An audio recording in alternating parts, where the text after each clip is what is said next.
नमस्ते मित्रों, जय श्री कृष्णा, राधे राधे। मधुरम हिंदी उदयपुर मेवाड़ में आप सभी मित्रों का स्वागत और अभिनंदन करता हूं। मित्रों, जैसे कि आपको पता है कि ऑब्जेक्शन लगाने का समय जो है वो प्रारंभ हो चुका है। रीट की आंसर की के ऊपर बहुत सारा डिस्कस हमने कर लिया है। बहुत सारे प्रश्न ऐसे जो हमें लग रहे थे कि इसके ऊपर ऑब्जेक्शन लगाए जाने चाहिए। पक्ष और विपक्ष की बातें करें, कुछ बच्चों के जो है नंबर्स कम पड़ रहे हैं तो वो चाह रहे हैं कि ये वाला उत्तर हो जाए। कुछ बच्चों को लग रहा है कि सर हमारे तो आंसर की के अनुसार अच्छे ही हैं। तो देखिए, ये अब लोकतंत्र है, इसमें आपत्तियां लगाना सबका अधिकार है ना। कोई 82 मार्क्स या 81 मार्क्स पर आकर अटक रहा है ओबीसी वाला विद्यार्थी, है ना। उधर कोई 89 या 88 पर अटक रहा है जनरल वाला विद्यार्थी। तो सबकी एक इच्छा है कि हम किसी न किसी तरह से कुछ नंबर प्राप्त कर लें। नॉर्मलाइजेशन के बारे में भी मैं एक अगले वीडियो में बताऊंगा। इस वीडियो का जो प्रमुख उद्देश्य है मित्रों वो ये है कि आपत्ति लगाते समय आपको आखिर जो है वो ऑनलाइन क्या लिखना चाहिए।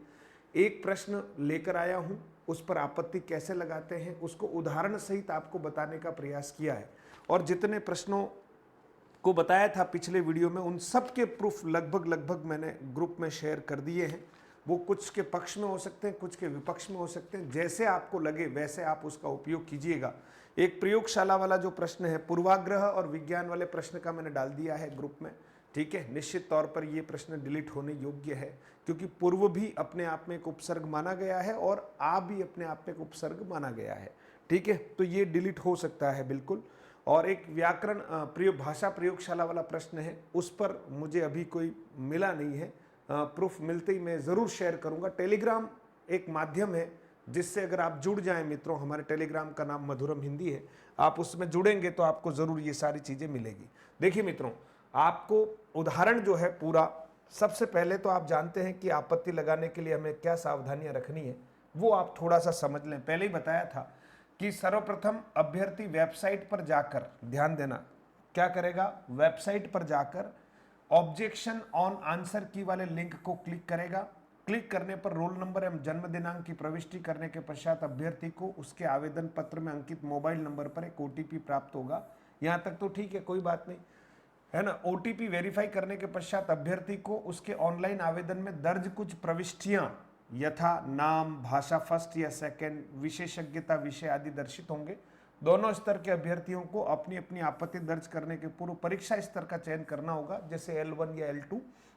अभ्यर्थी को अपनी प्रश्न पुस्तिका सीरीज जो कि आपके OMR शीट पर अंकित है, वह कितने प्रश्नों के उत्तर पर आपत्ति दर्ज करानी है की संख्या आपको दर्ज करनी है। सीरीज का अर्थ हुई ABCD वाली जो सीरीज है आपके, जो भी है ना, तो ये दर्ज करानी। अब इसके बाद आपका काम होता है, बिंदु संख्या 3 की बात कर रहा हूं, संख्या दर्ज करते अभ्यर्थी को प्रश्नों की आपत्ति करने हेतु आपत्तियों के लिए संख्या अनुरूप पंक्तियां उपलब्ध होगी, है ना। जितनी संख्या में आप प्रश्नों पर आपत्ति दर्ज करानी, जैसे 1 प्रश्न है, 2 प्रश्न है, 5 प्रश्न है, उसके अनुरूप आपको पंक्तियां मिलेगी।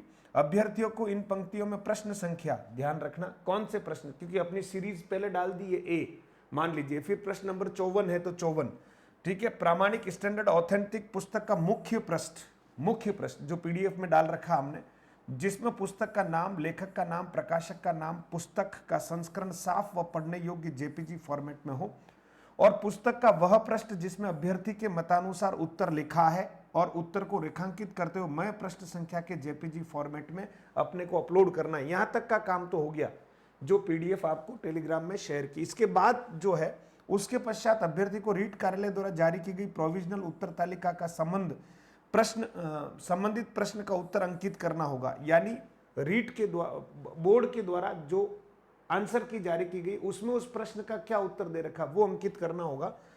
तत्पश्चात, यहां से खास बात है, तत्पश्चात अभ्यर्थी द्वारा सही उत्तर क्या माना गया है को दर्ज करना है। यदि 1 से अधिक प्रश्नों के उत्तर पर अभ्यर्थियों की आपत्ति है तो उक्त प्रक्रिया की आपत्तियां दर्ज करने हेतु अपनाई जाए। अब आप पहले तो ये दर्ज करना है कि भाई सही, बोर्ड ने सही आंसर क्या माना है और आप सही आंसर क्या जो है मानते हैं। अब मैंने इसको इस तरह से थोड़ा लिखा है, आप इसको अच्छे से देखिए, मैं पढ़कर सुना देता हूं। और ये यूं का यूं जो PDF है वो मैं टेलीग्राम में शेयर कर रहा हूं, ठीक है। यहां पर मैंने लिखा, रीट आंसर की पर आपत्ति लगाने का आदर्श प्रारूप। समझना, रीट लेवल 2 शिफ्ट 3 एक प्रश्न का उदाहरण दिया, प्रश्न नंबर 54। का सही उत्तर बोर्ड द्वारा ऑप्शन बी कक्षा 6 सही माना गया है। ठीक है, प्रश्न नंबर 54। ठीक है, जो व्याकरण जो है बच्चों को कौन सी कक्षा से पढ़ाना चाहिए। जबकि मेरा मानना है कि हिंदी शिक्षण नामक पुस्तक जिसके लेखक रमन बिहारी लाल, भूतपूर्व अध्यक्ष शिक्षक शिक्षा विभाग, दयानंद वैदिक कॉलेज उरई, प्रकाशक रस्तोगी पब्लिकेशन, शिवाजी रोड मेरठ के, पृष्ठ संख्या 383, जो पृष्ठ संख्या हमें अंकित करनी है, पर स्पष्ट रूप से अंकित है कि अब क्या अंकित है वो भी मैंने लिख लिया, वहां कितना स्पेस मिलता है वो आप देखना है ना, क्योंकि मैंने इसको ओपन करके नहीं देखा, मेरे पास वेरीफाई ओटीपी वाला वो सब मामला नहीं है ना। तो व्याकरण की नियमित शिक्षा कक्षा 4 से ही शुरू करनी चाहिए, ये लिखा है पंक्ति जिसको अंडरलाइन किया हुआ है पीडीएफ में। अतः इसका सही उत्तर ऑप्शन सी होना चाहिए, कक्षा 4। आप श्री द्वारा हम छात्रों को न्याय की अपेक्षा है। अगर वहां पर कोई इस तरह का स्पेस मिलता है तो एक इस तरह से एक उदाहरण के रूप में आप अपनी ओर से एक आदर्श लैंग्वेज लिखकर प्रत्येक प्रश्न पर उस प्रश्न के अनुरूप शब्दों का चयन करके आपत्ति लगा सकते हैं। मुझे लगा कि बहुत सारे विद्यार्थी यहाँ कहीं न कहीं थोड़ी दुविधा में है, तो प्रयास किया है। ये आप अपने स्तर पर जो ऑनलाइन फॉर्मेट खुलता है उसको अच्छे से देखकर मैंने इसके अनुसार जो मुझे समझ में आया वैसे मैंने यहाँ पर लिखने का एक प्रयास किया है। एक एग्जाम्पल आपको दिया है सहयोगात्मक दृष्टिकोण से, है ना, तो आप इसका उपयोग करें मित्रों। और साथ ही साथ आप सब मित्रों से मैं ये ज़रूर आग्रह करूँगा कि और कोई ऐसा प्रश्न हो तो आप कमेंट बॉक्स में ज़रूर लिखिए, हम प्रयास करते हैं मिलकर। अभी 31 तारीख दूर है, बहुत दुखी नहीं होना, पहले सबूत जुटाइए फिर उसको ऑनलाइन करिएगा, जल्दबाजी नहीं करनी है। ठीक है, और बाकी प्रश्नों पर तो हमने डिस्कस कर ही लिया है। अगली वीडियो में मैं बताऊंगा नॉर्मलाइजेशन और किस तरह की स्थितियों में क्या क्या हमें करना है ना। आप सभी मित्र जो तैयारी करेंगे 3rd ग्रेड के लिए, बहुत सारे मित्र जो हैं 4th ग्रेड की परीक्षा भी दे रहे हैं, पटवार भर्ती की परीक्षा भी दे रहे हैं, तो हमारा एप्लीकेशन है मधुरम हिंदी प्रो, इसको केवल आपको डाउनलोड करना है। डाउनलोड करते ही एक हिंदी व्याकरण का कोर्स आप सबको फ्री मिल रहा है। थोड़ा समय निकालकर डाउनलोड जरूर करें और अन्य मित्रों को भी सजेस्ट करें। और 2 टेस्ट सीरीज सभी मित्रों के लिए फ्री है, तो मेरा आपसे आग्रह है कि इस पुनीत कार्य में जरूर सहयोग करें और अधिक से अधिक बच्चों तक इस जानकारी को शेयर करें।